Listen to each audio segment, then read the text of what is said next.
Selamat datang di channel Pemuja Malam. Jangan lupa like, share, and subscribe ya. Terima kasih. Chapter 28. Bertepuk sebelah tangan. Astaga, hantu! Tubuh Kinanti terperanjat saat melihat sosok makhluk berwujud aneh yang baru sekali ia lihat seperti yang ada di depannya ini. Gegas wanita paruh baya itu berlari terbirit-birit. "Tante, ini aku Filia." "Hah, sialan." Filia mendengus kesal setelah tercebur ke dalam lumpur di mana tidak ada seorang pun yang menolongnya. Kini saat tiba di rumah, Prasojo pun juga dianggap sebagai hantu. Bukan hanya itu saja penderitaan yang ia alami. Saat di perjalanan pulang, wanita itu tidak henti diganggu oleh anak-anak kecil yang tengah bermain. "Orang gila, orang gila, orang gila." Kata-kata sadis yang mereka ucapkan sambil melempari Filia dengan kerikil-kerikil kecil. Hal itulah yang membuat perempuan itu ingin cepat-cepat tiba di kediaman Prasojo. Namun di sini pun ia juga mendapatkan perlakuan yang tidak kalah mengenaskan. "Apa? Kamu Filia?" teriak Kinanti sambil bersembunyi di balik gorden. "Iya tante, ini Filia." Filia baru saja diseruduk kerbau dan tercubur di sawah. Tubuh Kinanti sontak terperanjat. Gegas ia kembali menghampiri calon menantunya yang masih berdiri di depan teras itu. "Ya ampun, Vi, mengapa kamu jadi seperti ini? Apa yang sebenarnya telah terjadi?" "Aduh, tante, nanti saja aku ceritanya.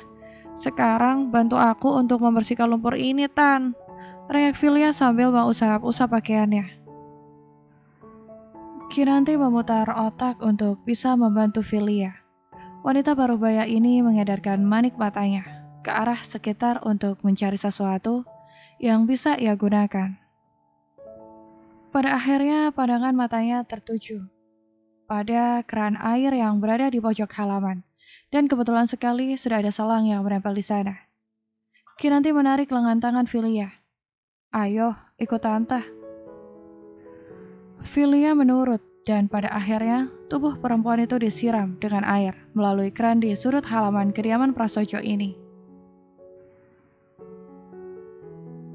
Filia yang berteriak-teriak ketika disiram menggunakan selang air itu justru membuat pusat perhatian orang-orang yang berlalu lalang di depan rumah Prasojo. Tak ayal teriakan itulah yang membuat Filia sebagai tontonan gratis bagi warga.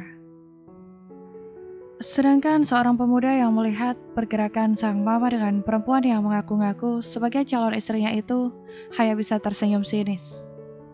Hatinya pun juga turut bersorak-sorai, seakan puas dengan apa yang dialami oleh Filia.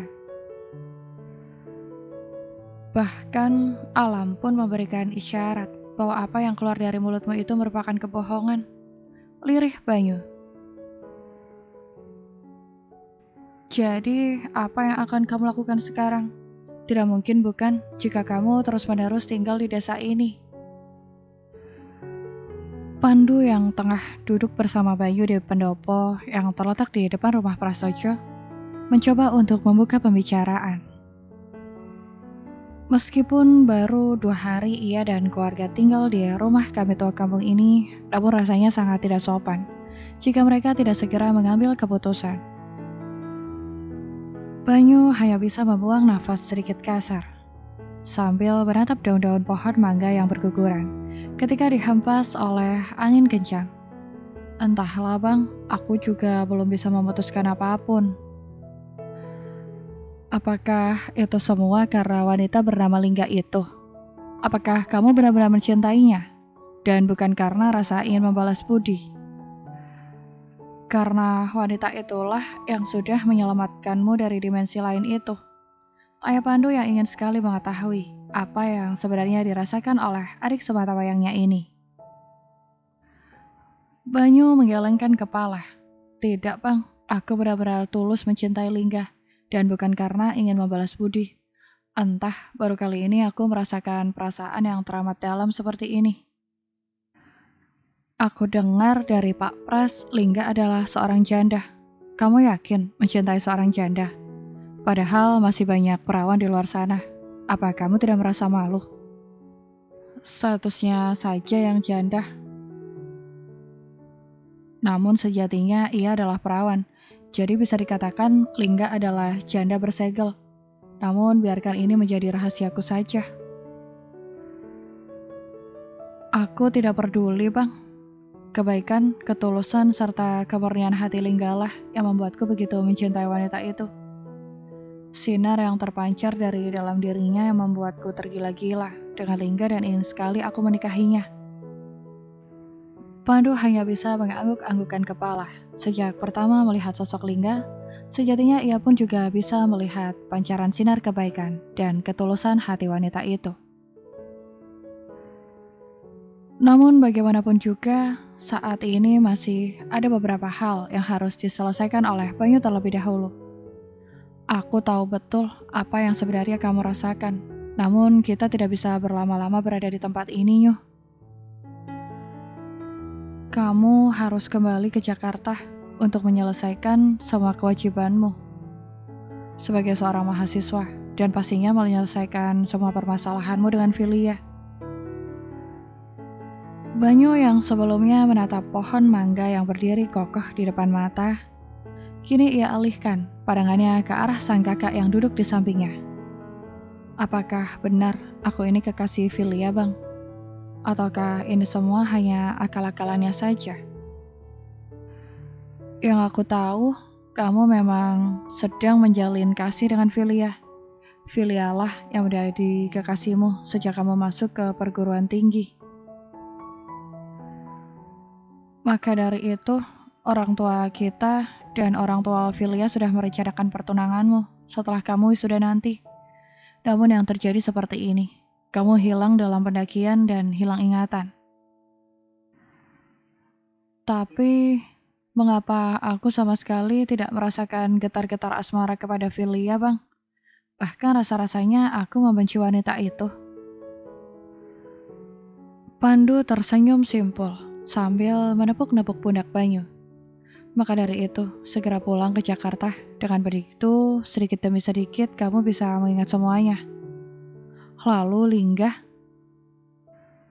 percayalah, jika memang Lingga adalah jodohmu, sejauh apapun kalian terpisah, pasti akan kembali dipertemukan. Lingga berdiri di balik jendela dengan kepala mendongak ke atas, menyaksikan hamparan langit malam yang menyajikan segala pesona dengan kerlip bintang, dan juga cahaya lembut sang Dewi Malam. Sepasang bola mata wanita itu masih nampak sembab, seakan mempertegas bahwa baru saja ia berhenti dari isak tangisnya. Entah apa yang terjadi sejak mendengar ucapan Filia di pagi hari tadi, perihal Banyu, telah merenggut kesucian perempuan itu membuatnya tidak bersemangat untuk melakukan apapun. Ia memilih untuk berdiam diri di atas ranjang, dengan air mata yang tidak henti mengalir dari telaga beningnya. Tuhan, baru saja aku mengecap sedikit kebahagiaan dengan kehadiran Banyu. Namun pada kenyataannya malah seperti ini. Aku merasa akan menjadi wanita paling jahat jika terus-menerus berada di dekat Banyu. Karena memang ada wanita yang akan menjadi istrinya. Sekarang aku harus bagaimana, Tuhan? Lingga mengusap wajahnya sedikit kasar. Baru kali ini, suasana hatinya terasa tidak karuan seperti ini. Padahal saat Heru menancapkan luka dengan perselingkuhan yang dilakukan, ia sama sekali tidak merasakan sepatah ini.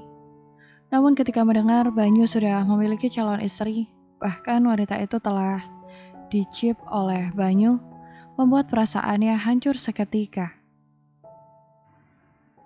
Entah karena apa. Mungkin karena ia sudah terlanjur mempersilahkan Banyu untuk menempati ruang hatinya yang kosong. Sekarang aku harus bagaimana, Tuhan? Ucap Lingga bermonolog lirih. Lingga. Lamunan Lingga terusik saat ada suara seseorang yang memanggil namanya. Gegas ia menoleh ke arah sumber suara. Wanita itu sedikit terkejut saat Banyu sudah memasuki halaman rumahnya. Mendadak jantung Lingga berdegup kencang, seakan tiada terkendali. Ia bingung harus melakukan apa di depan pemuda ini. Ia pun memilih untuk berbalik badan dan memunggungi Banyu yang sudah berada di depan jendela bilik kamarnya. Ada keperluan apa? Kamu mendatangiku malam-malam seperti ini, ujar Lingga dengan nada ketus. Lingga menggigit bibir bawahnya, seakan tidak tega untuk melontarkan kata-kata itu. Namun ia sadar bahwa ia harus memiliki ketegasan untuk bisa menghadapi situasi seperti ini. Hatinya juga berdenyut nyeri karena ia tidak terbiasa bersikap dingin seperti ini. Ada apa sayang? Mengapa kamu ketus seperti itu? Aku datang kemari baik-baik loh. Beberapa pertanyaan muncul di dalam hati pemuda itu. Ia merasa malam ini sang pujaan hati benar-benar berbeda. Wajahnya yang biasanya nampak berseri kala menyambut kedatangannya, namun malam ini ia terlihat ketus sekali. Lalu, apa tujuanmu datang kemari? Cepat katakan, aku tidak memiliki banyak waktu. Banyu membuang nafas sedikit kasar. Ia sedikit paham bahwa Lingga masih dipenuhi oleh prasangka buruk tentang apa ucapan yang dilontarkan oleh Filia pagi tadi. Pemuda itu masih mencoba untuk sabar di dalam menghadapinya. Sayang, besok aku akan pulang ke Jakarta. Akan aku selesaikan semua permasalahan ini. Aku akan membuktikan bahwa aku tidak terlibat perasaan dengan Filia, sayang. Aku akan membuktikannya. Lingga hanya bisa tersenyum getir. Segala kemungkinan bisa terjadi. Ia tidak ingin larut dalam spekulasi-spekulasi. Pulanglah jika memang kamu ingin pulang. Dan apa hubungannya denganku? Bahkan aku tidak pernah peduli dengan apa yang kamu lakukan. Banyu terhenyak seketika saat mendengar ucapan itu keluar dari bibir wanita yang ia cintai. Sayang, kamu bercanda kan? Ini semua hanya bercandaanmu saja kan? Bukankah kamu mencintaiku? Seharusnya kamu turut mendukung upaya apa yang akan aku lakukan, sayang. Tidak malah memusuhiku seperti ini.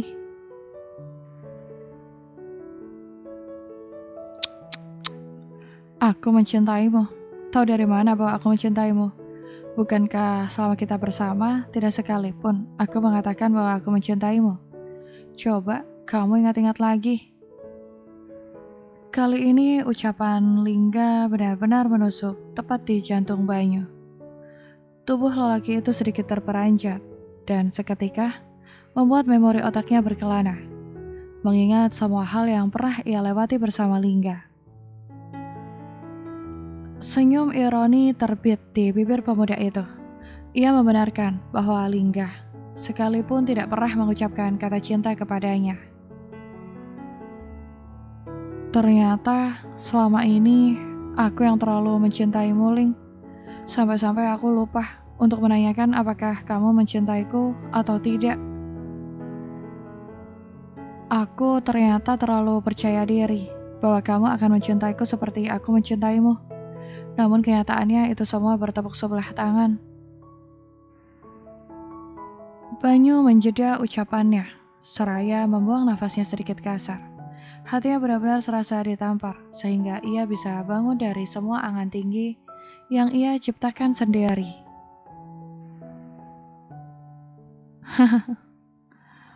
Bukankah ini teramat menyedihkan untukku? Namun tidak mengapa, aku cukup sadar diri bahwa aku memang tidak boleh egois. Kamu yang telah menyelamatkanku keluar dari dimensi lain itu, dan rasa-rasanya tidak pantas jika aku mengharapkan cinta darimu. Aku seperti seseorang yang tidak tahu malu.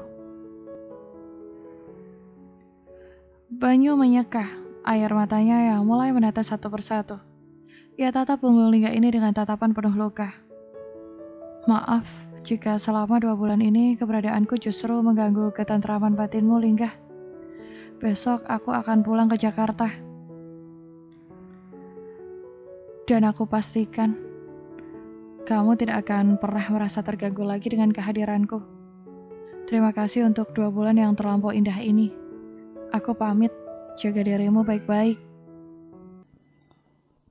Bersambung.